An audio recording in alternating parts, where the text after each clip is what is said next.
So, with that, we will start our presentations, and first presentation would be Daneesha.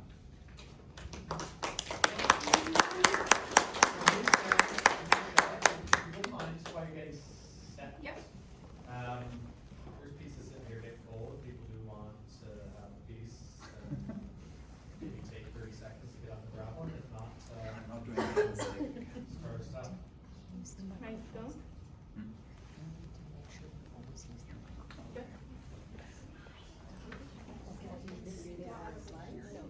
Oh, okay. Hello guys. My name is Daneesha Provo. I am from North Preston, Nova Scotia, born and raised.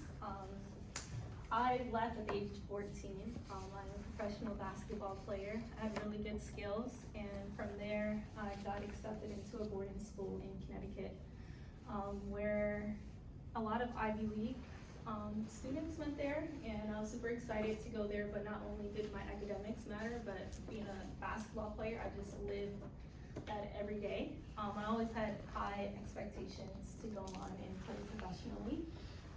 Thankfully, at the age of 16, I got accepted. Well, I tried out for the U19 Canadian national team and ended up making it, thankfully. From there, I want to say about 5 or 6 years, I continuously made the senior women's national team for Team Canada. Obviously, that's really amazing, but I did have my battles and my setbacks. From there, I went on to play at the University of Utah and graduated with 2 degrees, tore my ACL my last year.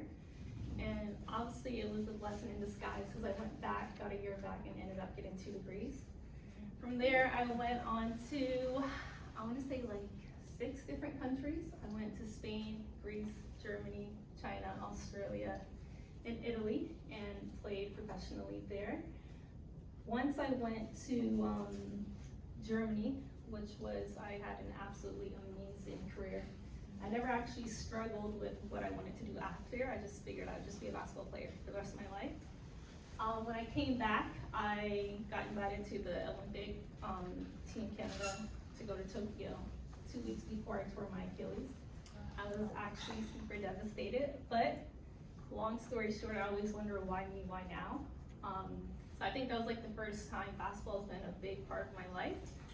I want to say about like 3 months, I just sat still. It was the first time I just sat still, and I just had a moment where I'm like, what do I want to do after basketball? Like, I didn't want to work a 9 to 5.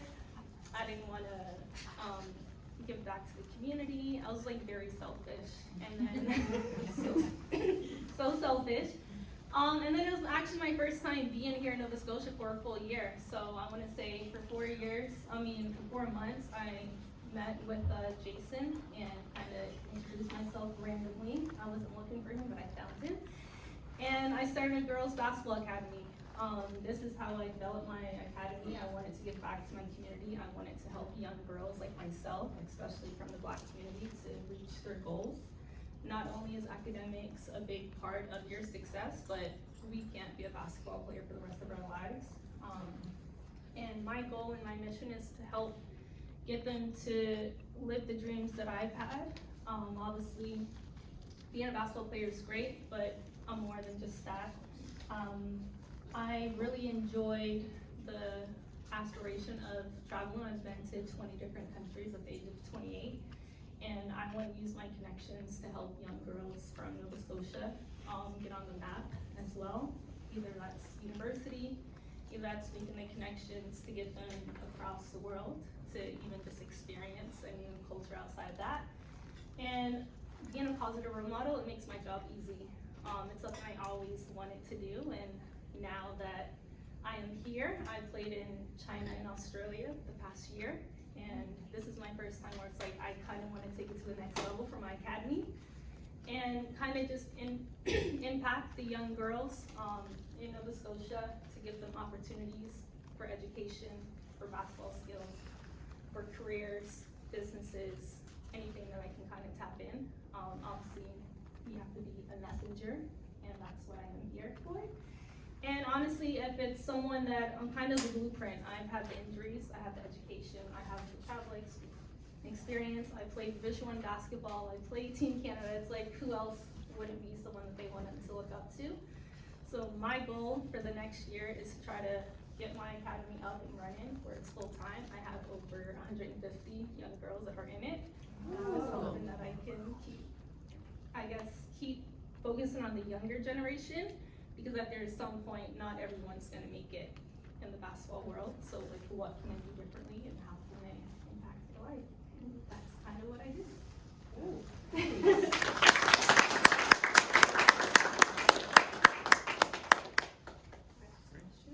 Yeah, if you have any questions. Yep. As a student, I would ask, how did you balance your basketball and academics at the same time? What were your strategies? Like in university or? Yes. Was Yeah. it tough for you? So going to boarding school, I went to school from Monday to Saturday, half days on Saturdays. I feel like boarding school actually prepared me for that, in the sense of being able to, I didn't have a social life, if I'm being completely honest. It was basketball or it was school.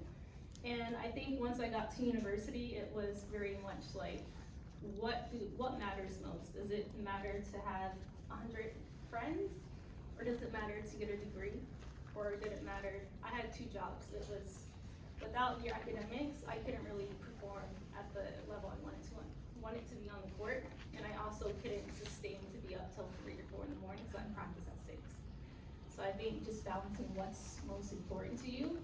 And I feel like university is very much, it's a critical time in your life, because once you graduate, you're kind of out in the real world and you don't really know what you want to do. So don't waste your time and your money and just get it done. Are your girls all Nova Scotia, all in your academy? Yes, no actually. We have some girls from New Brunswick. Majority of them are from Nova Scotia. But I do try to target the young Black girls in communities, as I don't want financial barriers to be, to be an issue, because I don't think everyone's gonna have equal opportunity, and it's never the case, but whatever I can do to help support that, I definitely do wanna do that. I just ask how you started off with the academy, because 150 young people is a lot. Did you start a lot smaller than that and grow that? Yes, so I was telling my, I don't know what I would call you guys, new friends. I haven't lived home since I was 14, so when I tore my ACL, COVID had hit, and when you're in the NCAA, you can't make money off your knee. Now you can, thankfully, but I already graduated, so it doesn't matter. So during COVID, I just put on a Facebook post that I was training young girls, and I want to say about 30 to 40 girls signed up. And then it came to the point where it was more like about like 50 to 60.